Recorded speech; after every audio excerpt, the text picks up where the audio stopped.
السلام عليكم ورحمة الله. كنتمنى ان شاء الله تكونوا بخير وعلى الف خير نتوما والاهل ديالكم. كنرحب بكم على قناة وصفات خديجة.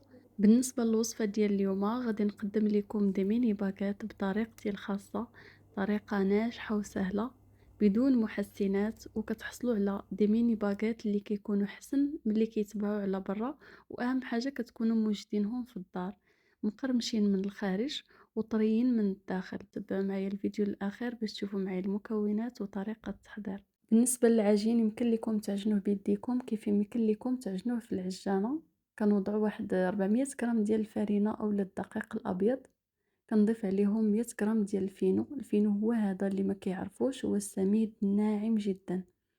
كنضيف عليهم 5 غرام ديال الخميره الفوريه ديال الخبز،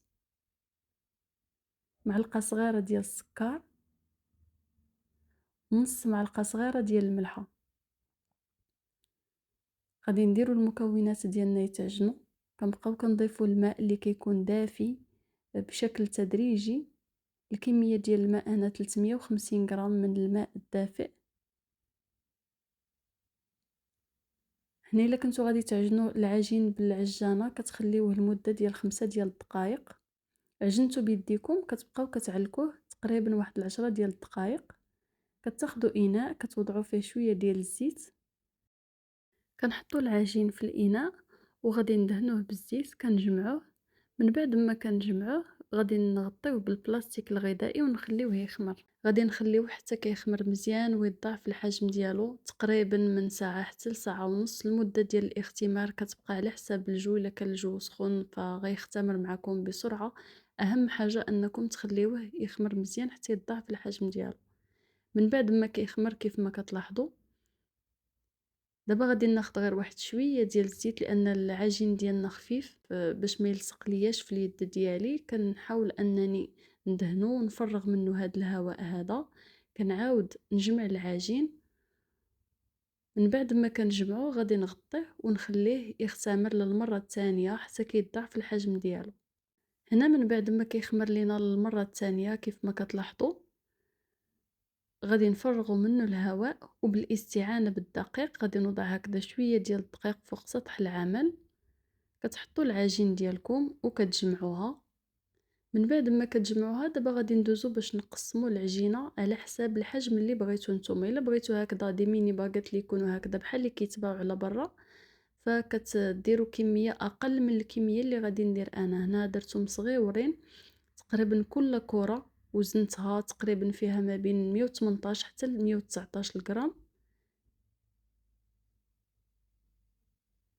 كنقسم العجينه من بعد كندوزو كنكوروها. هنا العجينه كتكون عندنا شويه خفيفه، دائما كنستعنوا بالدقيق باش نشكلوها.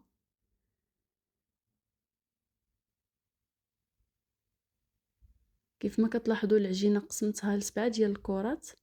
من بعد ما غادي نكورهم دابا كاملين كندوز مباشره باش نشكل بهم لي باغيت ديالنا.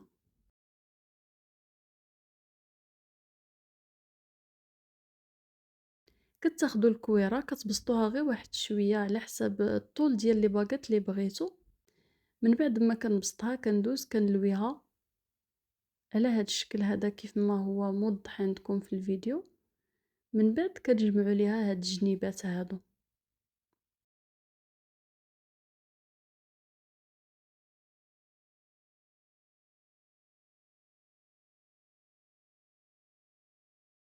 وكنستمر بنفس الطريقه كنشكلوا لي ميني باغيت كيف ما هو موضح عندكم في الفيديو.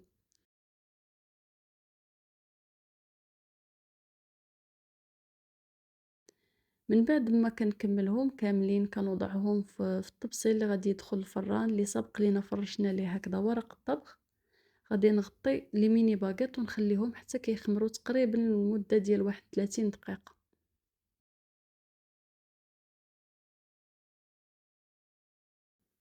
من بعد ما كيخمروا لينا وكيتضاعفوا كيف ما كتلاحظوا غادي ناخذ دابا شويه ديال الماء. كندهن الخبز مزيان دابا بالماء. تقدروا كذلك الا كانت عندكم هكذا شي قريعه تعمروها بالماء وتبقاو كترشوا على الخبز ديالكم من جميع الجوانب، واللي ما عندوش دهنهم غير بحال هكذا. من بعد ما كنكمل غادي ناخذ شويه ديال الفرينه وكنرشها فوق منهم. هنا لكم الاختيار، تقدروا ترشوهم بالفرينة كيف يمكن لكم ترشوهم بالفينو اولا بالنخاله، اولا تخليوهم غير بحال هكذا على حسب الرغبه ديالكم. غير كنرشهم. دابا غادي تاخدوا واحد السكين اللي كيكون حاد اولا هاد الاداه اللي كتكون خاصه هكا كنذبحوا بها الخبز. كتحاولوا ما امكن وانتم كتذبحوا الخبز تخففوا يديكم باش ما تفرغوش منه هذاك الهواء اللي في وسط منه. كتخففوا يديكم وانتم كتذبحوا حتى الشكل ديال الذبحه كيجي هكذا على الخبز مزيان. فهاد الاثناء انا كنكون شاعله الفران كيسخن على 250 درجه، كنكون شاعله عليه من الفوق ومن التحت بالمروحه.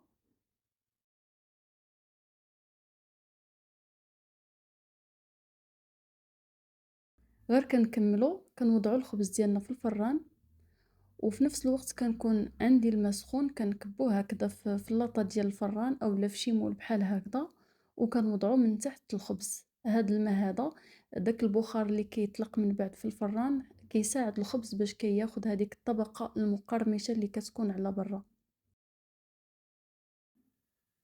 هنا من بعد ما كنوضع الخبز في الفران كنخفض ليه درجة الحرارة من 250 حتى ل 180، وكنخليه كيطيب على خاطرو حتى كيتحمر وكياخد هذا اللون هذا. ومن بعد كتقدموه بالصحة والراحة. كنتمنى ان شاء الله الوصفة ديال اليوم تكون نالت الاعجاب ديالكم. ما تنساوش تخليو لي الرأي ديالكم في التعاليق. ملتقانا ان شاء الله في الفيديو القادم مع وصفة جديدة، والسلام عليكم ورحمة الله تعالى وبركاته.